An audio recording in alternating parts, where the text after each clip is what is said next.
जम्मू कश्मीर और हरियाणा में विधानसभा चुनाव संपन्न होने के बाद अब एग्जिट पोल सामने आ गए हैं और ये एग्जिट पोल बीजेपी के माथे पर चिंता की लकीरें लाने वाले हैं। जी हां, बीजेपी के लिए बड़ा झटका है क्योंकि हरियाणा और जम्मू कश्मीर दोनों जगहों पर बीजेपी की सरकार बनती हुई नहीं दिखाई दे रही है। जी हां, हरियाणा में भी बीजेपी को झटका लगा है। वहीं जम्मू कश्मीर की अगर बात करें तो जम्मू क्षेत्र में बीजेपी को बढ़त दिखाई गई है, लेकिन कश्मीर में बीजेपी को झटका लगा है। सबसे पहले बात करते हैं हरियाणा की। हरियाणा पर अगर नजर डालें तो जो एजेंसियां अपने एग्जिट पोल दिखा रही हैं उनमें सबसे पहला नाम है ध्रुव रिसर्च, जिसमें बीजेपी को 27 सीटें और कांग्रेस के खाते में 57 सीटें जाती हुई दिखाई दे रही हैं, जबकि जजपा और इनेलो को कोई भी सीट मिलती हुई नजर नहीं आ रही है। अन्य के खाते में 6 सीटें जा सकती हैं।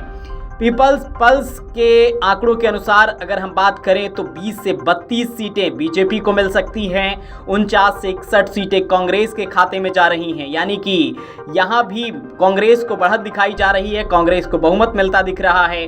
जजपा को 1 सीट और इनेलो के खाते में 2 से 3 सीटें दिखाई जा रही हैं और अन्य के खाते में 3 से 5 सीटें जा सकती हैं।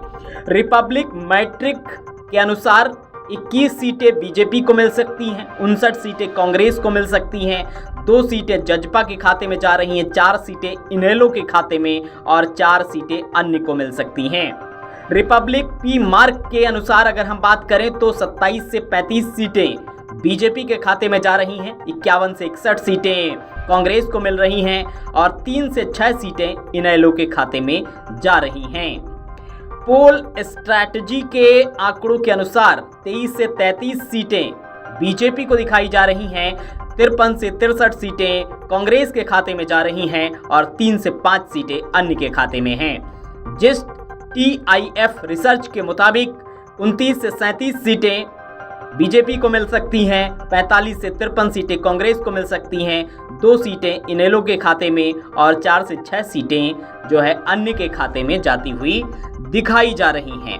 तो इस तरह से हरियाणा की बात जो हम कर रहे हैं कि हरियाणा में जो तमाम सर्वे एजेंसियों ने अपने एग्जिट पोल दिखाए हैं उसमें एक बार फिर 10 साल बाद कांग्रेस की वापसी के संकेत हैं और बीजेपी के हाथ से सत्ता फिसलती हुई नजर आ रही है। जो तमाम एग्जिट पोल्स के आंकड़े हैं वो यही कह रहे हैं।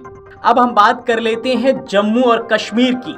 जम्मू कश्मीर में पीपल्स पल्स के आंकड़ों के मुताबिक जो उनके नतीजे हैं एग्जिट पोल के, उनके अनुसार बीजेपी को 23 से 27 सीटें मिल सकती हैं। कांग्रेस प्लस के खाते में यानी कि कांग्रेस और एनसी का जो गठबंधन है उसको 46 से 50 सीटें जा रही हैं। पीडीपी को 7 से 11 सीटें मिल सकती हैं और अन्य के खाते में 4 से 6 सीटें जा सकती हैं। वहीं आज तक सी वोटर्स के सर्वे के मुताबिक बीजेपी को 27 से 32 सीटें मिल सकती हैं और कांग्रेस प्लस यानी कि कांग्रेस और एनसी गठबंधन को 40 से 48 सीटें मिल सकती हैं। पीडीपी को 6 से 12 और अन्य के खाते में 6 से 11 सीटें जा रही हैं। तो हरियाणा के साथ साथ जम्मू कश्मीर में भी बीजेपी की सत्ता बनती हुई नहीं दिख रही है, यानी कि जिस तरीके से कांग्रेस और नेशनल कॉन्फ्रेंस का जो गठबंधन है जम्मू कश्मीर में उसकी सरकार बनती हुई नजर आ रही है। हालांकि अगर बात करें जम्मू कश्मीर की तो वहां पर बीजेपी को कोई बड़ी उम्मीद नहीं थी। जम्मू क्षेत्र में बीजेपी ने अच्छा प्रदर्शन किया है, ऐसा एग्जिट पोल के नतीजे बता रहे हैं। चुनावी नतीजे क्या कुछ होते हैं वो तो देखने वाली बात होगी, लेकिन हरियाणा में 10 साल के बाद जिस तरीके से बीजेपी के हाथ से सत्ता जा रही है वो एक चिंता का विषय है। Video desk Amar Ujala dot com. अगर आप ये वीडियो YouTube पर देख रहे हैं तो हमारे चैनल को सब्सक्राइब कर बेल आइकन दबाएं और Facebook पर देख रहे हैं तो हमारे पेज को लाइक करें। 8 मिलियन प्लस सब्सक्राइबर, आपके इस भरोसे के लिए बहुत धन्यवाद।